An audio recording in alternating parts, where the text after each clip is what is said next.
नमस्ते दोस्तों। कथा कहानी के इस एपिसोड में हम आज सुनेंगे कथा उपनिषद से श्वेत केतु की। कौन थे श्वेत केतु और क्या है उनकी कहानी, आज हम सब जानेंगे।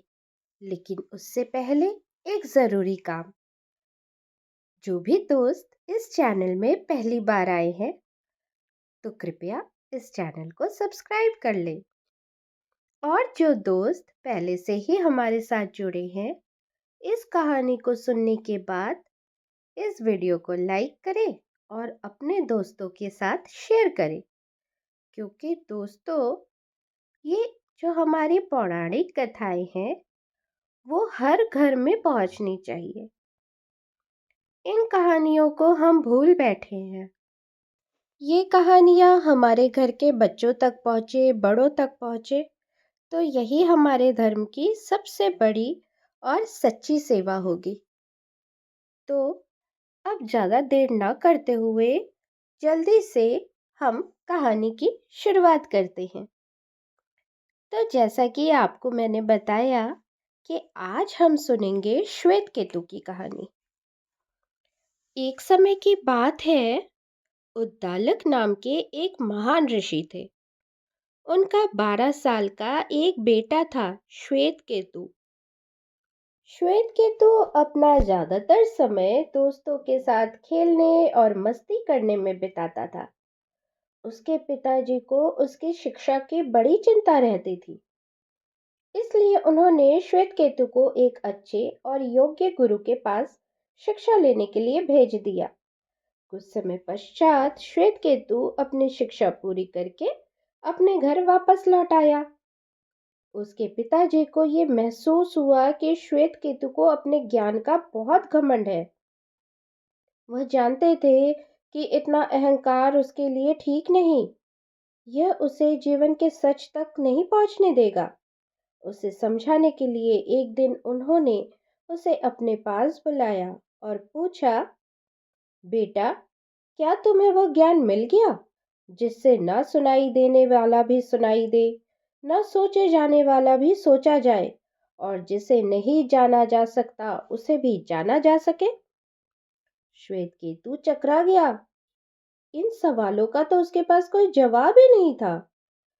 उसके पिताजी ने उसे समझाते हुए कहा, इस मिट्टी को देखो।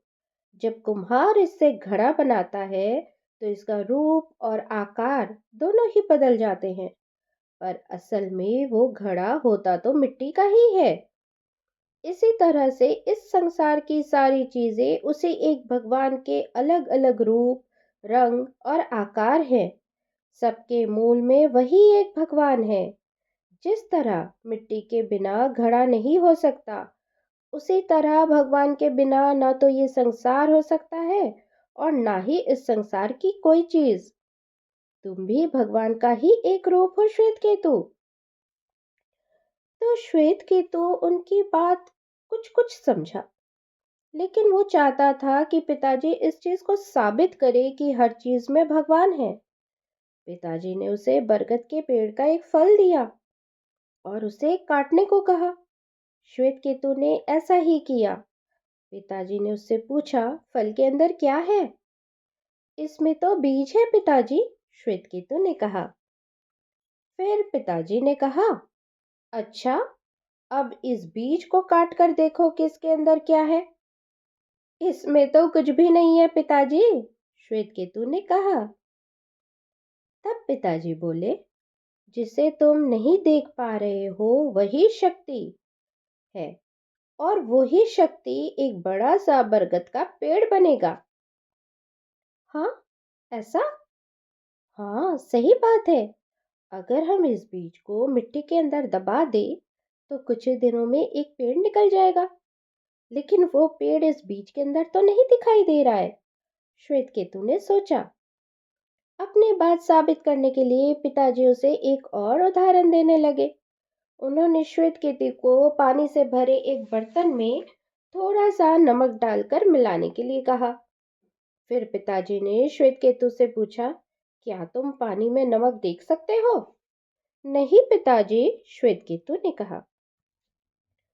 पर नमक का खारापन पानी की हर एक बूंद में है। ठीक इसी प्रकार संसार की हर छोटी से छोटी चीज या बड़ी से बड़ी चीज, उसमें भगवान है। भगवान मुझ में भी है और तुम में भी है श्वेत केतु। श्वेत केतु ने अपने पिताजी की शिक्षा के गहरे सत्य को समझते हुए यह अनुभव किया कि भगवान सभी में है, खुद उसके अंदर भी।